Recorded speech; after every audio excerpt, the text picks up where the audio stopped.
கரூர் அருகே உள்ள விஸ்வநாதபுரம் கிராம மக்கள் தங்களுக்கு அடிப்படை வசதிகள் செய்து தரப்படாததால் தேர்தலை புறக்கணிக்க உள்ளதாக தெரிவித்துள்ளனர். கரூர் மாவட்டம் குளித்தலை அருகே மருதூர் பேரூராட்சிக்குட்பட்ட விஸ்வநாதபுரம் கிராமத்தில் சாலை உள்ளிட்ட அடிப்படை வசதிகள் இல்லை என அப்பகுதி மக்கள் புகார் தெரிவித்து வருகின்றனர். இது தொடர்பாக பல்வேறு அதிகாரிகளிடம் முறையிட்டும் போராட்டங்கள் நடத்தியும் பலன் இல்லை என கூறும் அம்மக்களை தேர்தலை புறக்கணிக்க உள்ளதாக தெரிவிக்கின்றனர்.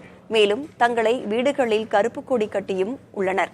சாலை அமைப்பது தொடர்பான ஒரு பிரச்சினை நீதிமன்றத்தில் நிலுவையில் இருப்பதால் அது முடிந்த பின்பே நடவடிக்கை எடுக்க முடியும் என குளித்தலை கோட்டாட்சியர் தெரிவித்தார்.